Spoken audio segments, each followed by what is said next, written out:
That is gonna be juicy.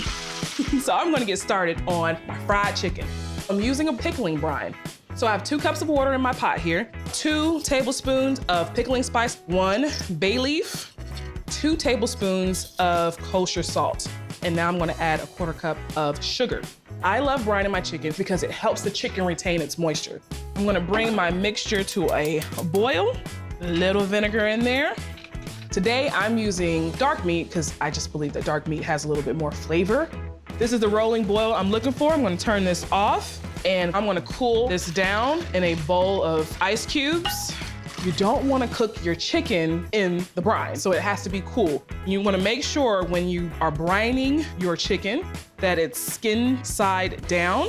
So I'm gonna let my chicken sit here for about 2 hours. My chicken has been brining. Now it's time to take it out and get ready to fry it. Buttermilk also helps tenderize the chicken, so this is gonna be some juicy chicken. And the buttermilk also helps the dredge adhere to the chicken. You gotta have a really great dredge to make a really great fried chicken. 3 cups of all-purpose flour, some salt, I'm using kosher salt, eyeballing this, some garlic powder, onion powder. I'm gonna use a sweet paprika. Give it a whisk. This is gonna be amazing. Growing up, my mom taught me how to use this paper bag. She said her grandmother taught her how to use the paper bag, so maybe that's the secret. Give it a shake. See how nice and coated that is? Ooh, that's gonna be some crunchy fried chicken.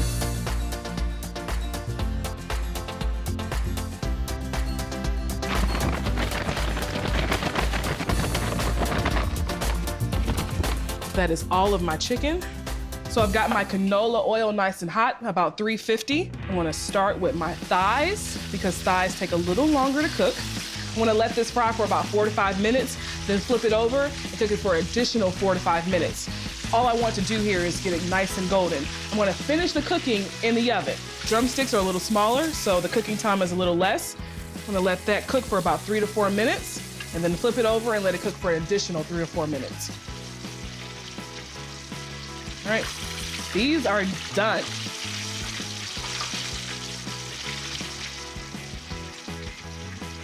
Oven set to 200.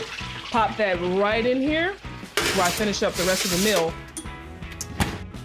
I think I'm smelling this chicken because I think it's done. This chicken is perfection. So the first thing I'm making is my super decadent macaroni and cheese. So I have a box of elbow pasta. Now this is traditional and Southern macaroni and cheese. You can use whatever pasta you have on hand, but I like elbow because it just holds that cheese up really well. And the little crevices it creates with the cheese and the little butter goes through the pockets. You can't go wrong with elbow pasta. I'm going to boil this for 7 minutes until it's al dente. And I got some cheese to shred. All right, so I have sharp cheddar and extra sharp cheddar. I'm hand shredding a pound of my sharp cheese, and I'm going to cut my extra sharp cheddar cheese into blocks. It's my grandmother's recipe, but of course, it wouldn't be me if I didn't add my little flair to it. Right, let me pause, my pasta is ready.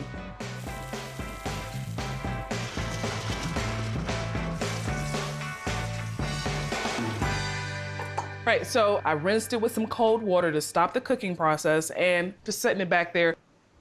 I am making a cheese sauce. The fancy term for it would be a bechamel, which is a roux. It's basically gonna thicken up my cheese sauce. So I have a half a stick of unsalted butter. I'm gonna add to this a few pinches of flour. My grandmother never measured this. She just put it in there. Okay, I'm gonna break it down with a whisk.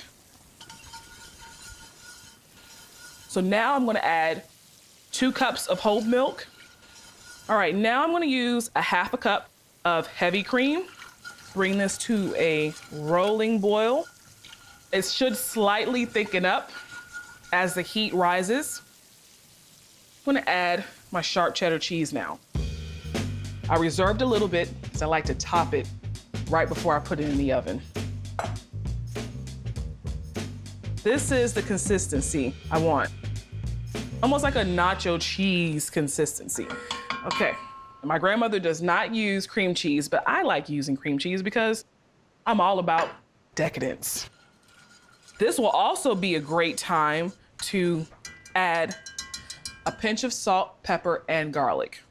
Just added my garlic powder. I'm gonna add some freshly cracked black pepper and a pinch of salt because sharp cheddar is already salty. You don't wanna over salt your macaroni and cheese. Ain't nothing like a salty macaroni and cheese, honey.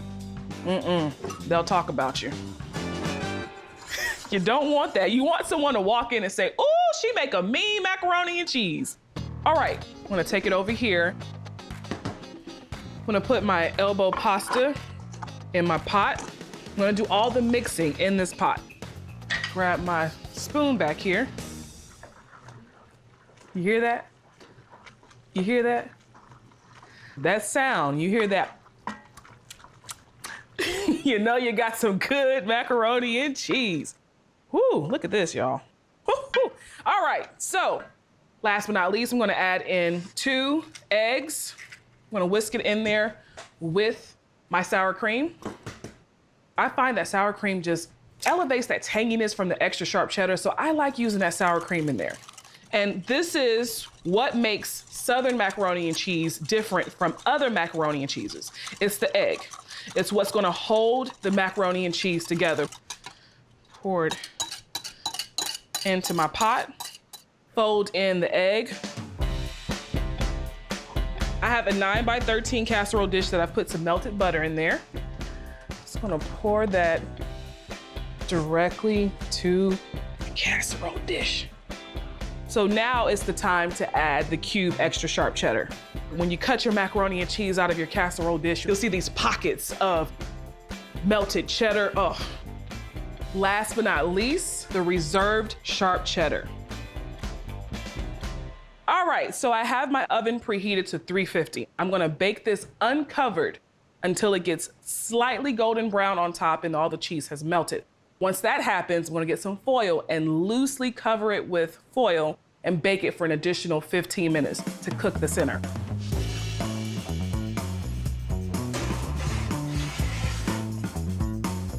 I'm pulling out my macaroni and cheese. Ooh, I tell you, it smells delicious.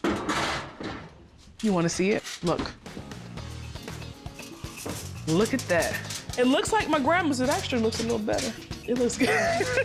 Grandma, you didn't hear that. Yours is still good. Crab dip that I'm making with Asiago cheese, some sharp cheddar, some cream cheese. I'm shredding about 1 cup of white cheddar, and I'm all about building flavors, even if it's in a dip. I want to get some of that creamy sharpness from the white cheddar and that nutty richness from the Asiago cheese, and I'm making sure I don't scrape my fingers. Ooh, that looks beautiful.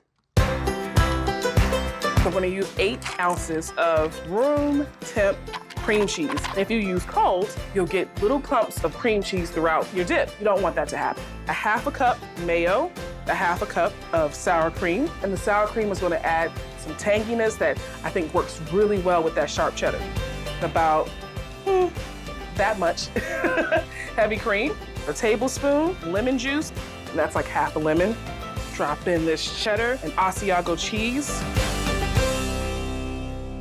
I love the smell of fresh crab meat, and I'm using claw meat because I really want the crab to be the star of the show. It's sweet, and it's gonna push through all the sharpness and the creaminess of the cheeses. I'm getting into this now, okay? I'm gonna add in some seafood seasoning. Gotta add a little hot sauce to this. It's gonna be really flavorful with a little kick of heat. Fold it in and see, and this is why I said it was so important to have room temp ingredients, because look how that's just effortlessly folding together. Okay, next step, transfer it into this 1-quart baking dish and pop it in the oven. Oh, wow. And you know what? I wanna add some more cheese on top. Just spread that on top. This looks great. I'm gonna pop this in the oven. I have it preheated to 400 degrees. I'm gonna bake it for 20 to 25 minutes.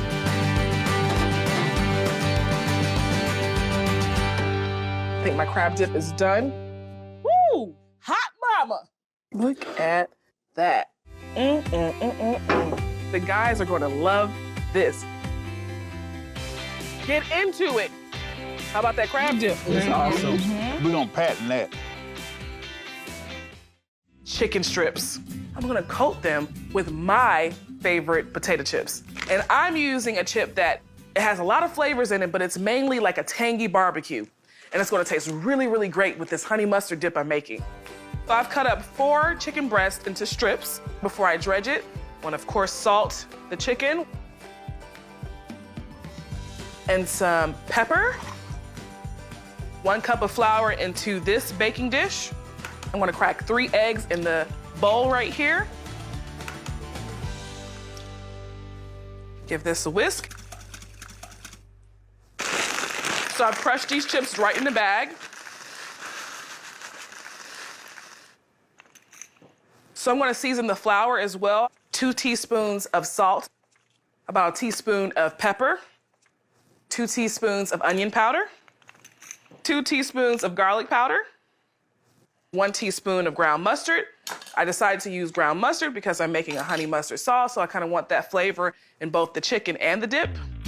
And 1 teaspoon of paprika. Let's get started. Take a strip, mix it around the flour,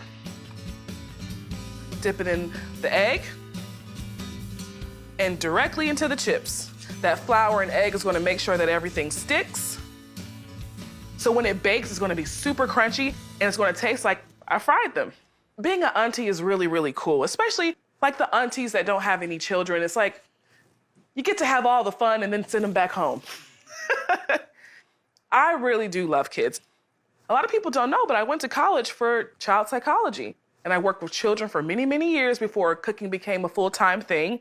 And I don't know what it is. Just something about kids just really brings joy to my heart.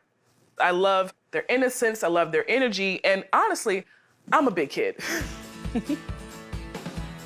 Parents, this is not just for kids. Aunties, uncles, you can make this for yourself. Kids will really enjoy it, but adults will really enjoy it too.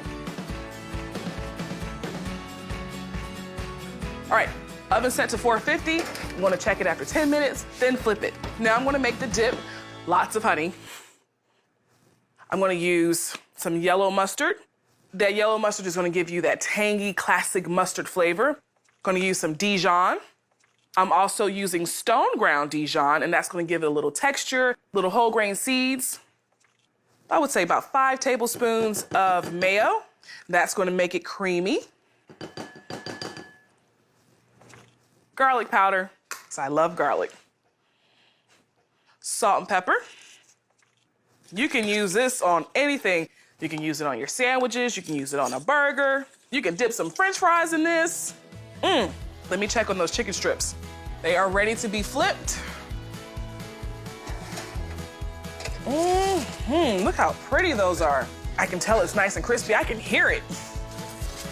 So I'm flipping it to make sure that both sides get crispy.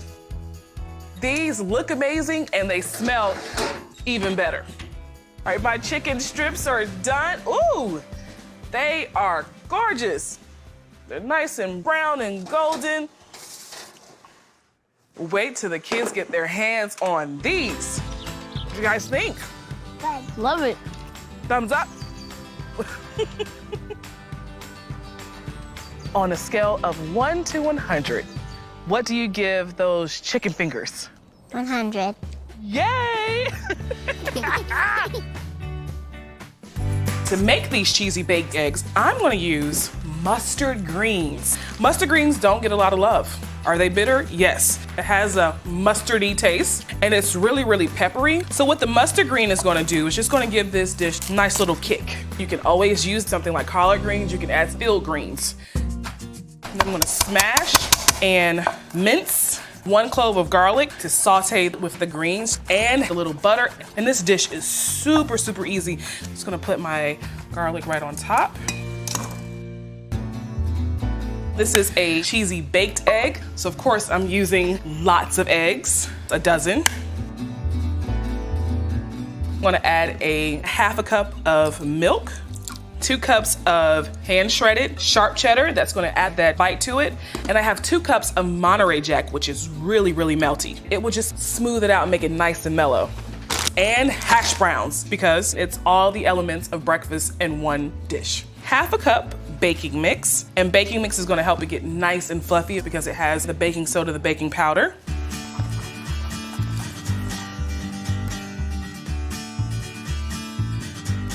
A few pinches of kosher salt and cracked black pepper. Just wanna make sure all of the yolk is broken up. So that's done. I need to saute the garlic and the greens, kind of release some of those flavors and counteract that bitterness. Add it to my baking dish with the eggs and cheese, put it in the oven, and that's it. My skillet is nice and hot. I'm gonna add 2 tablespoons of unsalted butter. I'm using unsalted butter because I've already salted my egg and cheese mixture. I don't wanna add any more salt from the butter. Ooh, garlic and butter just wakes up your senses. So I'm doing a quick saute on the greens and the garlic because it unlocks the flavor. I want a lot of that flavor to come through in the baking dish.